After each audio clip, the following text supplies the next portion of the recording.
de proximité. Kinshasa dans l'écran, c'est ta réalité. Pour la pub, les magazines, viens t'exprimer. Mosaïque, mosaïque, on va te montrer.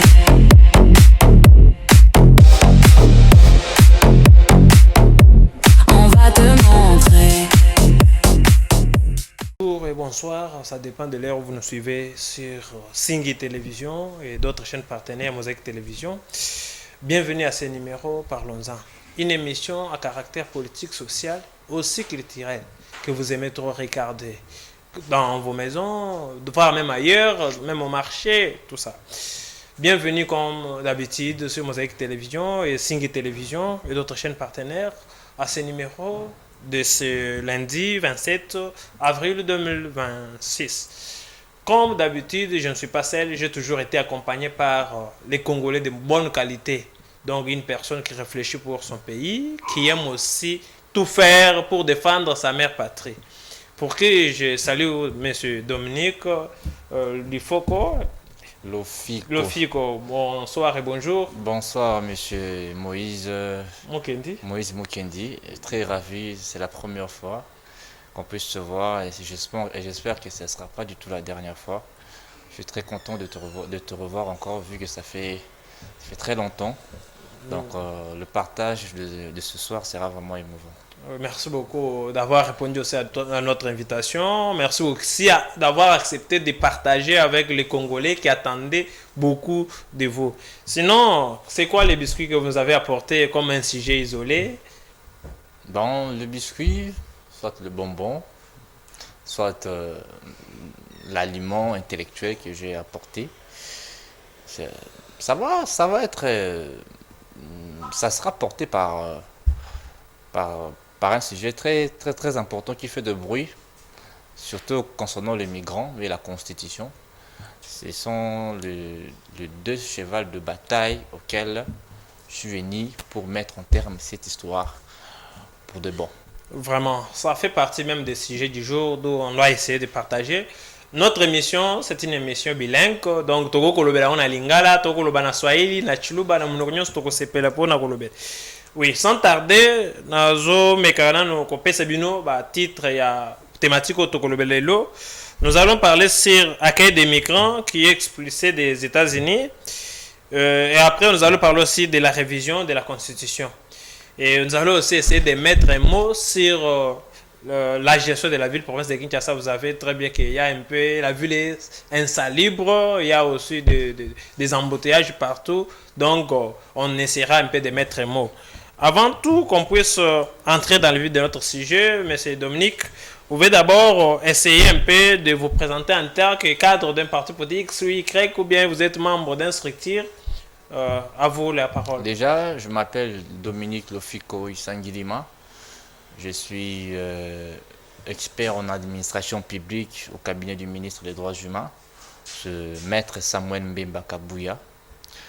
Donc, je suis dans son cabinet. Nous travaillons ensemble politiquement, ainsi que dans plusieurs plans. Nous sommes avec lui. Donc, je suis dans son parti CRD, de Papa Mbosso Kodiapwanga, qui est notre patriarche, auquel je salue aussi. Et aussi, nous soutenons la vision du chef de l'État, Monsieur le Président de la République démocratique du Congo, Félix Antoine Tshisekedi Tshilombo, dont ce soir, je suis venu, pas pour défendre sa cause, mais pour faire comprendre à la population congolaise ce qui se passe en réalité sur cette affaire que vous avez mentionnée dans votre sujet. Oui, merci Dominique, on vient de m'écrire, même Bazolo, que Dominique a dit que le français mingi, mais quand on a payé Kolembula, on a lingala. Tozo les Gambala Mogo na Mutuna ya Liboso par rapport il y a insalubrité dans la ville province à Kinshasa. Talana no ville ndenge zalelo, mbula soke beti. Place ya kocha lokolo ezate mopanzo ya embouteillage pona yo gestion ya union sacrée oyo ya mokonzi ya mboka dont vous soutenez avec comme gouverneur aujourd'hui Daniel Bumba pona yo nini okoko yebisa ba kongomani ube bakino bazotala biso sikoyo par rapport ya insalubrité oyo eza na ville province na embouteillage gestion eza nanu bon na loba lingala gestion eza nanu mokonzi ya mboka te eza Daniel Bumba te qui est notre gouverneur gestion eza nanu ngai na yo soki oyebi ke mboka na minute eza sali te zwa chasse na yo tiens on a sac qui nous boire en poubelle nanda kuna yo ceux qui bisogno surtout sangani ou aboki chasser ou aboki dans bidon ou aboki boue et baraki mboko vous avez toujours salité ata batie propriété en gros. Mais oyo eza déjà oyo boakamaki déjà avant ke na mema oyo yanga lelo na banda komema mpona ke na ona ndako nini oyo bino bakambi ya ville province ya Kinshasa bozwi lokola mokano mpona kolongola yango. Mais il faut déjà wana na ko défendre cause te na ko défendre na fête to lo basuko pour sa solution.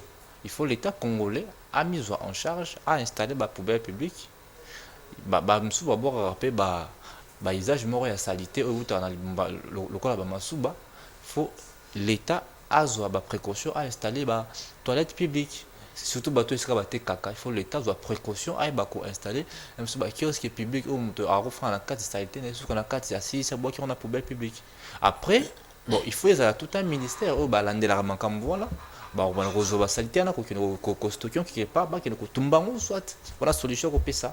Mais ndeko Dominique tokoki koloba peke slogan oyo Kinshasa ezobonga na oyo yakini bopeto eza échec ou bien eza réussite pour l'instant avec oyo tozomona na ville province ya Kinshasa. Slogan oyo Kinshasa ezobonga oui na kini bopeto avec Gentini Ngobele eza kini bopeto avec Daniel Bumbalelo Kinshasa ezobonga pona yo eza échec ou bien eza réussite. Déjà pour la ngana mola te qui ne beba te eza prise de conscience eza que non ngai na yo to simbala maboko ensemble.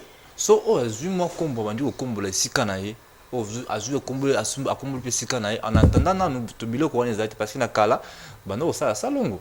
Mais ndeko Dominique ozobosana ke misolo bimaka pona ko rendre capitale na biso propre oyo même voir même la gouvernement central ba dekbosaka mbongo pona ko rendre ville sa libre. Maintenant misolo na musali nezo sala parce que ozolo bakaka ozo jeter kaka na les responsabilités sur nous la population que il faut to banda ko rendre bisika to fanda ka naza na preuve te que misolo bimaka. Mais oui bitre beto ke na no musika te ndeko Dominique to ke na no musika te nakolo makamona to ke na no musika te na ba wenze te que misolo bimaki boye ba publier yango par ci par là na moni yango ndeko Dominique to ke na no musika te nani ba wenze nyonso so to ke na marché kambela tozana administrateur ya marché ba mamba futaka batike mais est-ce que mona ka bosoto eza na kambela te maintenant mbongo ne kenda kwa pinde ko Dominique yo lobi ke mbongo ibimaka te mais oyo d'abord to futaka batike na na tika la oteka na gambela te na ebite ki ba pesa oza kinois comme tous les kinois otambula ba wenze moi ce ozo ya ce na ba les on dit que no ba pesa ka mbongo souvent ba futaka mbongo mais taxe même ce que nous regarde actuellement sur une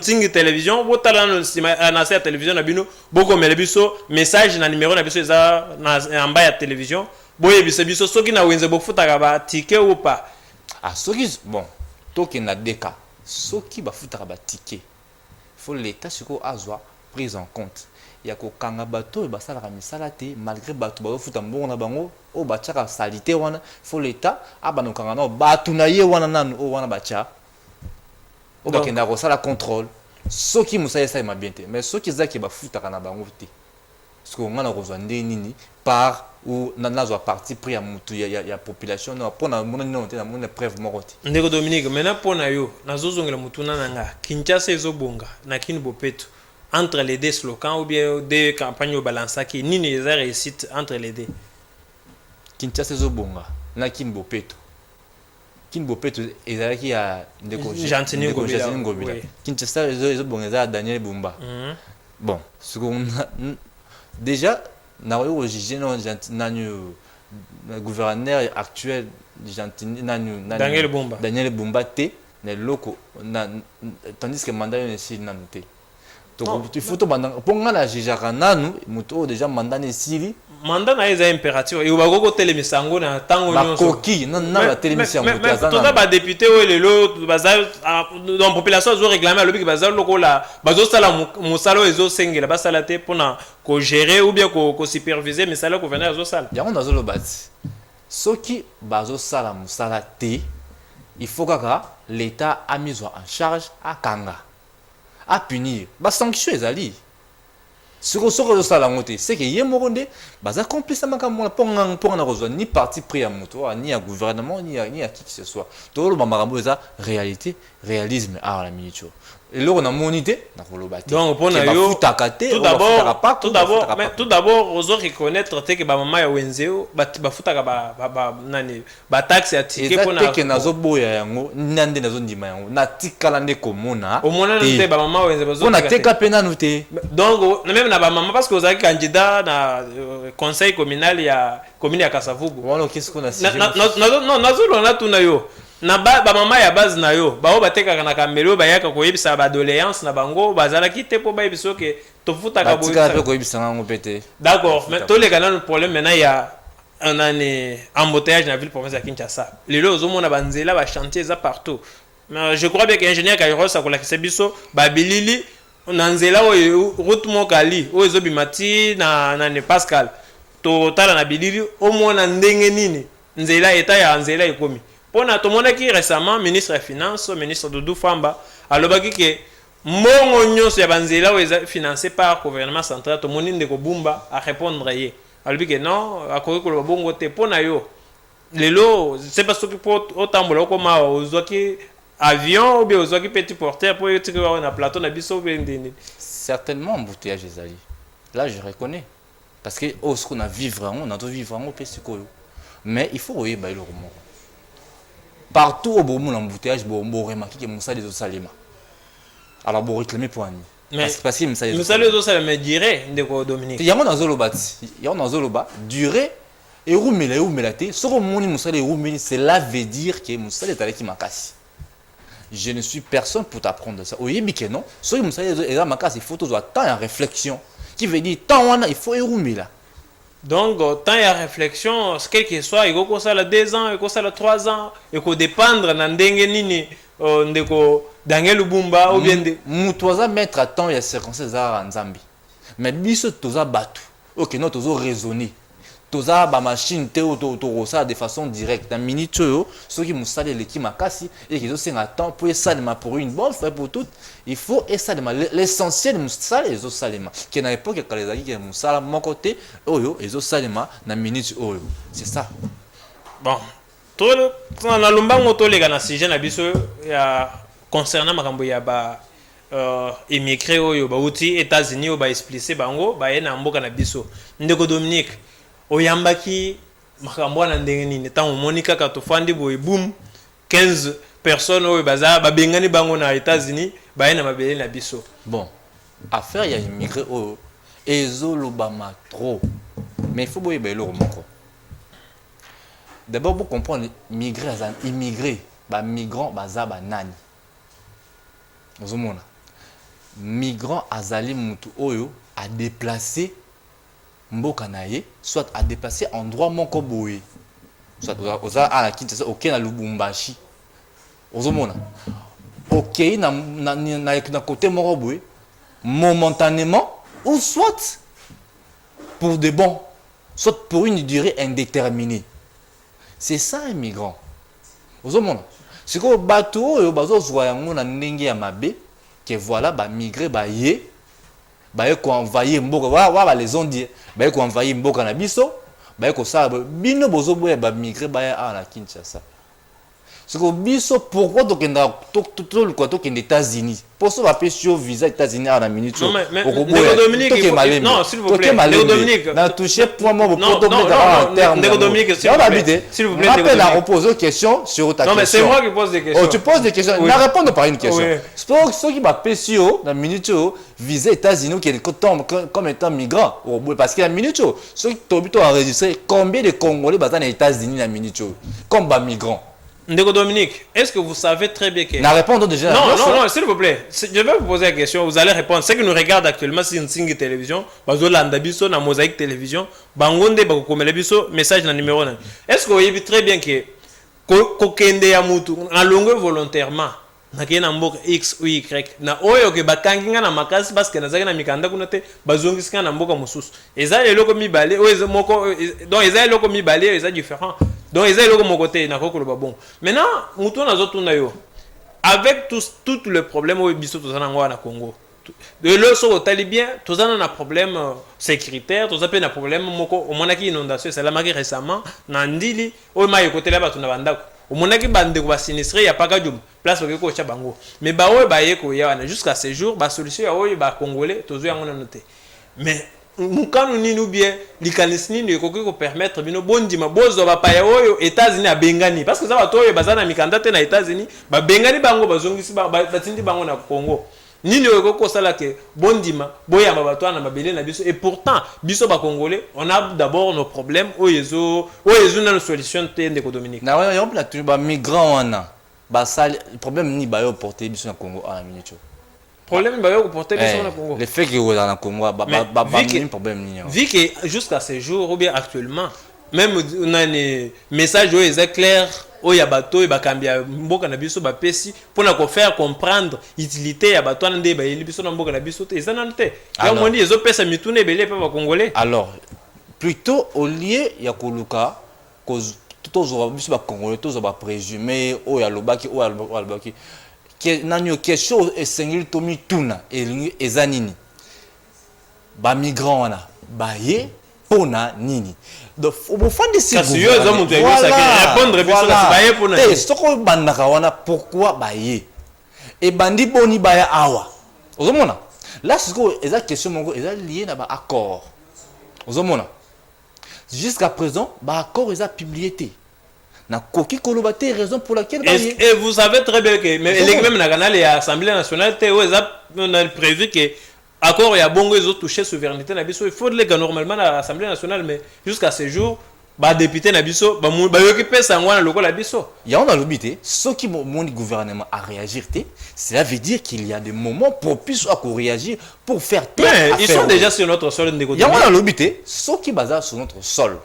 pour l'instant bazo causer problème mon côté parce que ngai et là on a zo bangeza nini voilà ce qu'on a logique des choses là on a zo bang non bazala vous pas causer problème moko sanitaire ou conduit biso na mabe ndeko Dominique est-ce que Bolanda ki ndeko Donald Trump mais jusqu'à présent problème moko ndeko Donald Trump alobaki bazo réclamer ko bana misala na bango ndeko Donald Trump a déclaré ba migrant baza pe na États-Unis ndeko Dominique congolais ndeko Dominique yebisanga nazo tuna yo ba migrant baza na États-Unis toza so pe combien 100 millions de combien de congolais na États-Unis.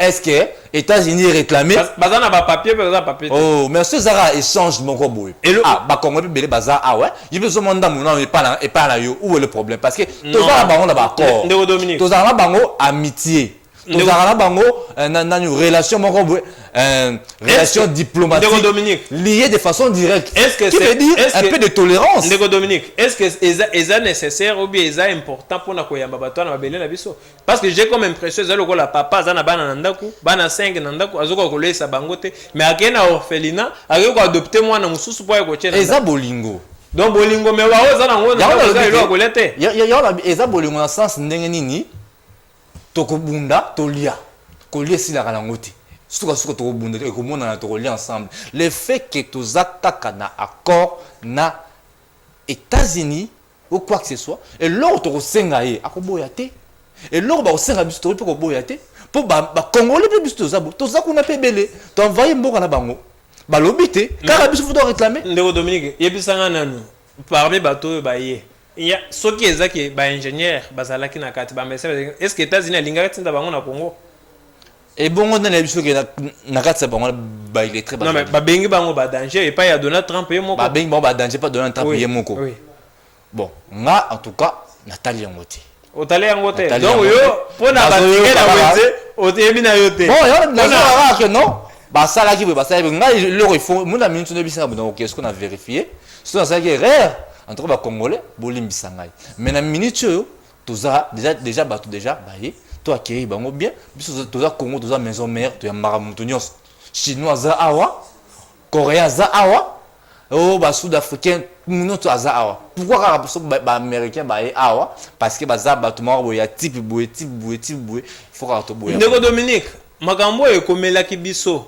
na tango to yamba ba nyamulenge OK donc et servir gouvernement actuel ou bien union sacrée dès que vous avez des leçons mais ba kyoko ya wana ezo servir bino leçon te parce que ndeko Mobutu ayambaki bango lokola bakimaki bitumba bayamba bango bapesi bango esika bafwana mais lelo na contexte actuel oyo toza lelo na ba guerre partout boyambi pe bandeko oyo babengani bango na États-Unis baya na Congo Bozo mona teke botozo parcourir ou bien tozo recourir même danger oyo tozo. On est allé passer. Non, non, sûr qu'il est passé qu'on se reproduire.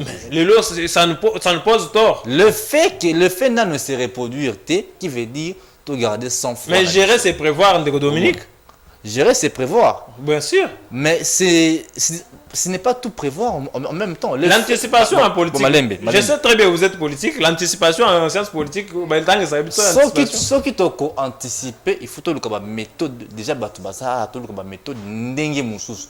Odini surtout bien à la banque. Méthode, mais tout d'abord, même ce que tu as non, combien à la banque c'est trop dire. Ah bon, cela veut dire que, cela veut dire que au lieu de bien à la banque, déjà awa. Tous les Congolais, tous ensemble. Mais attention, tu bien les Bangoni, les gros comme la biso en tant que pays souverain, tous déterminés, tu bien non, tu connais pas comme la biso. Alors, mais je ne pense pas que vous avez courage au Kénébo ou en bon biso.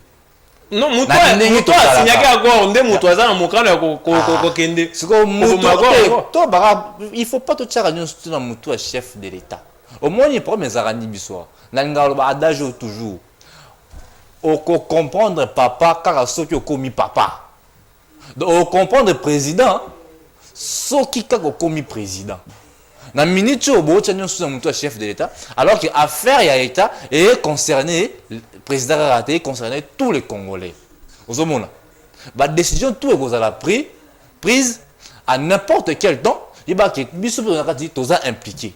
Vous avez yo yebi marambu msou et les cas qui ont été beaux ils donnent pas décider qui veut dire que non ba congolais bino nyonso bazo ngakuna combien de congolais ka baza baza na nani ki banani baza na étage d'ambere so bazo nga ezala ndeni siko na minute oyo non ndeko bazo na minute oyo mais yebisa biso na parmi batu nyonso ba bengani wana ba congolais baza combien na kati. Congolais morts dans la mais pourquoi les Congolais bazungi si bango te kaka ba pourquoi États-Unis ont ça bino. Non mais osons répondre à la question par une autre question. Non mais c'est clair tant qu'on poser question il faut te parce qu'on neni de reposer question on a besoin bien que non question se poser ngai yebra ke bisope bande ko nga moko ban États-Unis ba kendaki na mikanda ou ba kendaki na fraude ba et bon bah oui bah ouais baza que bateau baza sans papier de Dominique non baza sans papier tant que déjà aza dans un endroit donné on a mais ba bengani ba on a point ba migrant bazali ba bengani bangoti ba transférer ba ouais expulsion de Dominique ne nous faites pas ou bien que ça bande ko bazota la biso siko na mosaïque télévision na singi télévision que bato na baza mikanda te ndeko Donald Trump et moko lobi ki eza parmi bato yo ba ka ba détecter à travers des gemmes que baza mikanda te ne bazongi si bango oza mikanda et tant que citoyen congolais. Mais carte d'électeur, ils ont un voilà, c'est à vous, Batoyanyo Sacré. Vous avez la carte d'identité. Batoyanyo Sacré, il faut que vous c'est vous qui nous gérez. Est-ce que vous pensez que vous avez la confusion, congolais. Est-ce que vous avez un Mikanda? Pour que non, les Américains ont Mikanda. Migrants. Na moni ki baza habitat Bolivie et ainsi de suite migrant za mutu o te ke azala mukanda ou non te migrant aza mutu oyo ezala simple et baza ba Dominique na bien ngala moni ba traiter bon tant que de migrant ba ko migrer na RDC. Non, un migrant c'est quelqu'un qui quitte. S'il vous plaît Dominique, je vais un peu donner la précision. Mutu ba benga migrant aza lokola yo congolais. Olongwa officiellement, ok, qu'on fait dans les États-Unis pour un temps X ou bien pour la libérer. Maintenant, un immigré, Azamuto a kotaki d'une manière frauduleuse, mais bah expliquer pour le Bengani n'a pas pour n'importe quoi moussous.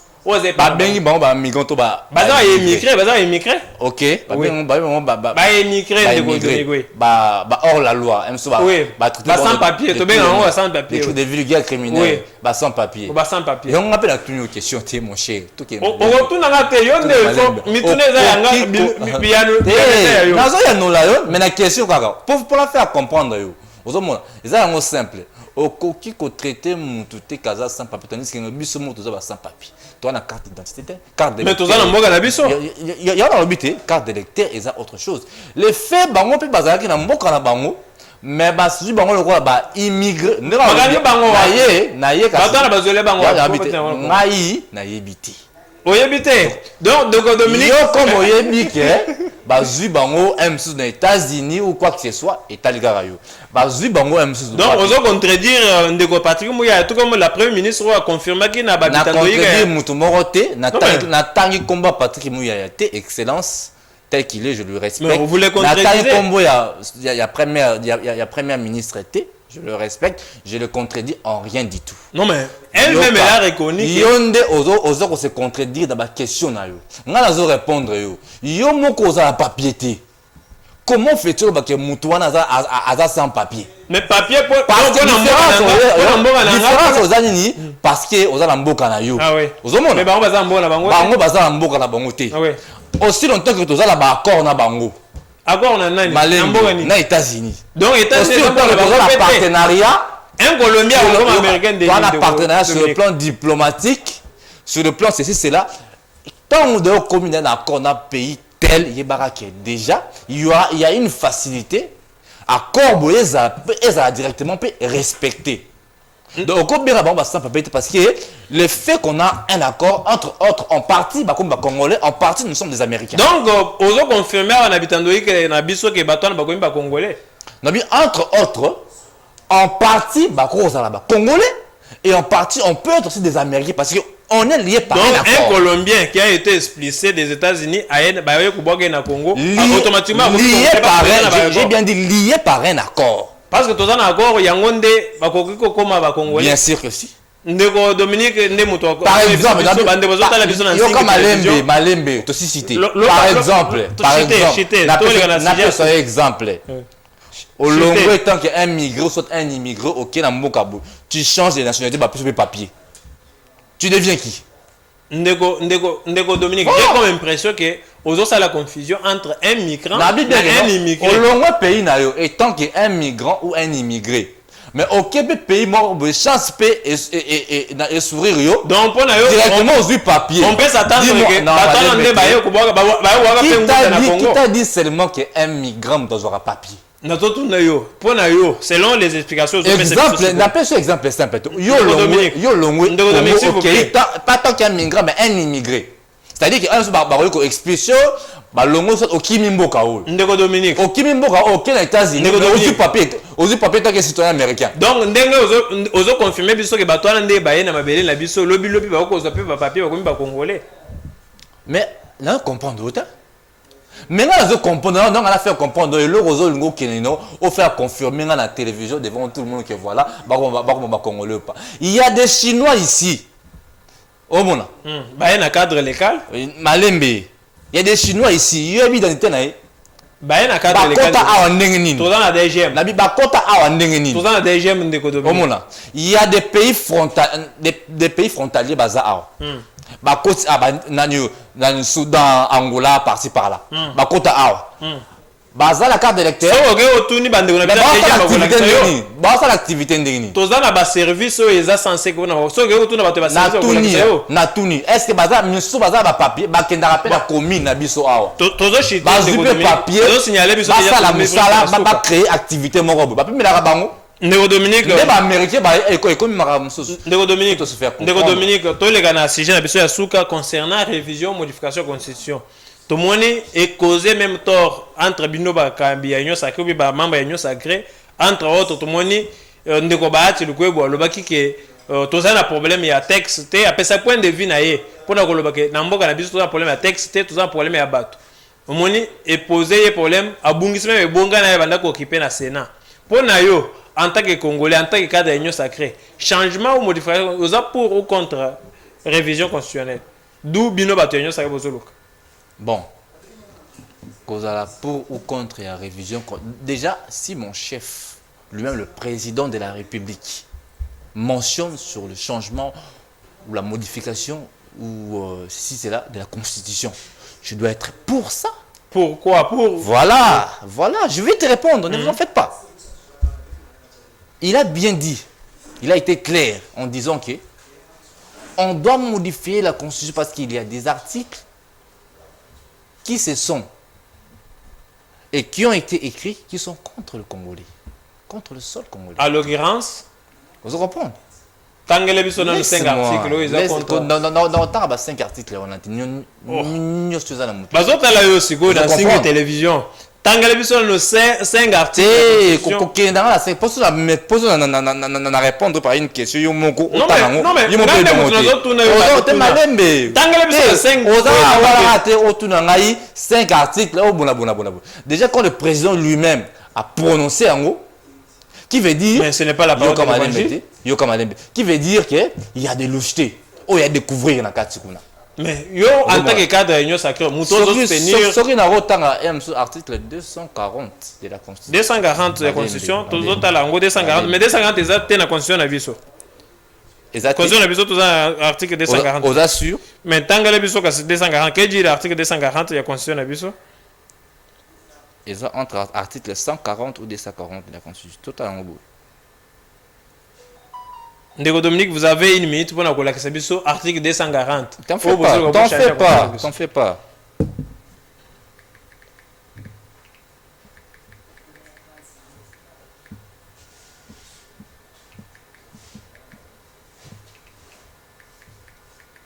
Vous pouvez passer quelques minutes. Vous avez une minute. Hein? Quelques minutes pour nous Luka.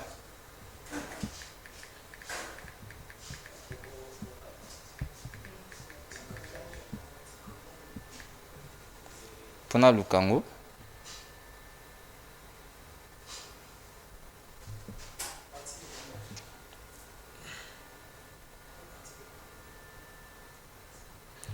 Oui, 240 na ko sungayo. Au moins qu'ils allient. Le bien que ils ont verrouillé constitution na biso. Oh, la kisime ba article nini boko ko toucher te na constitution actuelle. Yango yebisa biso eza mabe.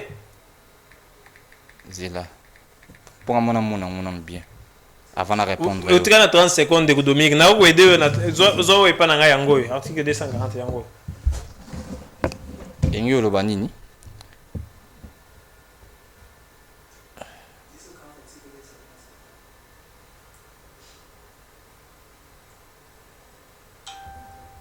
Voilà le problème. Ezanini. Babi Balobi, aucune révision ne peut intervenir. Pendant l'état de guerre. Oui. Est-ce que Mboka na biso Malembe. Toki Malembe. Répondre oui. Tanga toki. Na loba. Na tangi na loba. Bazota la biso na singi télévision actuellement. Aucune révision ne peut intervenir pendant l'état de guerre, l'état d'urgence ou l'état de siège, ni lorsqu'il est porté atteinte à l'intégrité du territoire national. Par exemple, expliquez-moi. Oui. Oh là là. Par exemple, toza na état de guerre. Toza état de guerre. Mboka ekoti guerre awa.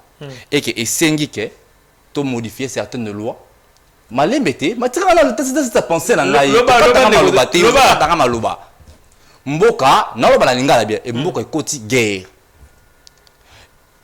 Et do senga certaines lois ezala modifier pour la mboka na biso et comme na kimia. Mais article au Tangwa les olexani. Oh. Ils ont interdit ou bien autorisé. Aucune révision ne peut intervenir. C'est l'interdiction ou bien c'est l'autorisation? Il y a un obité.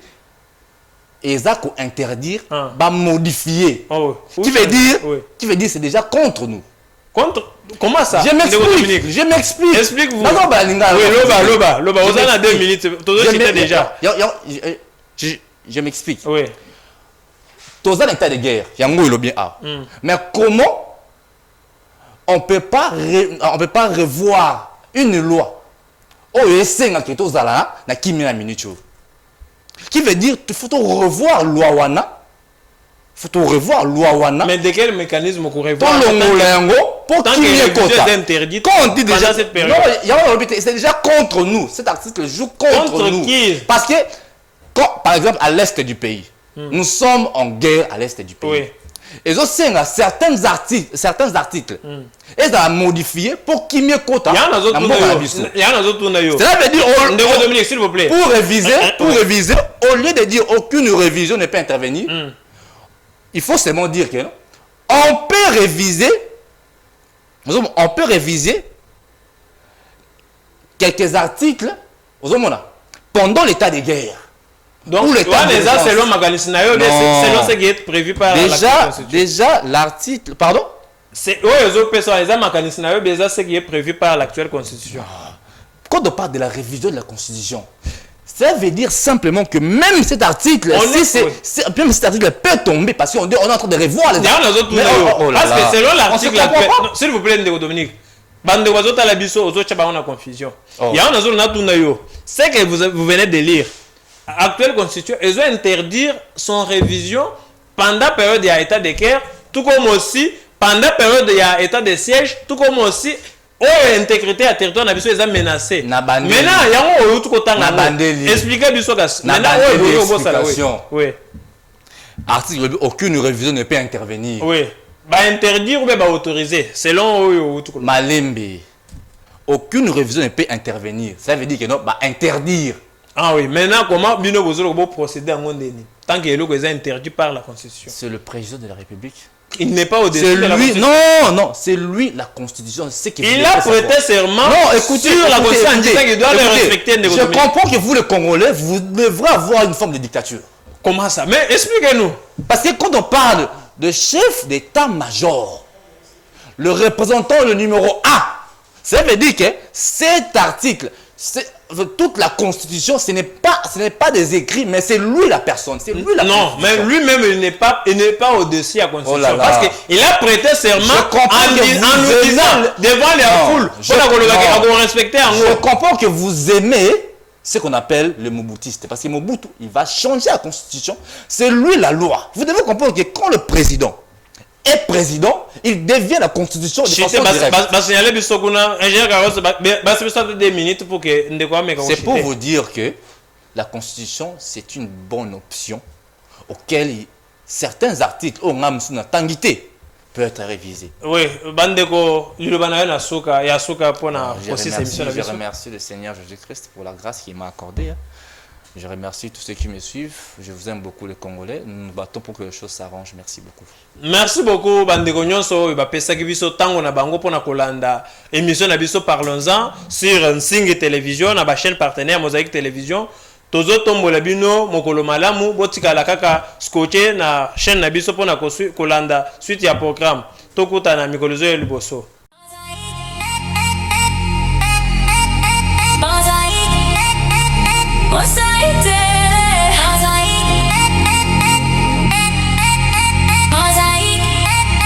Toujours à tes côtés. Mosaïque Télévision, ta chaîne de proximité. Kinshasa dans l'écran, c'est ta réalité. Pour la pub, les magazines, viens t'exprimer. Mosaïque, on va te montrer.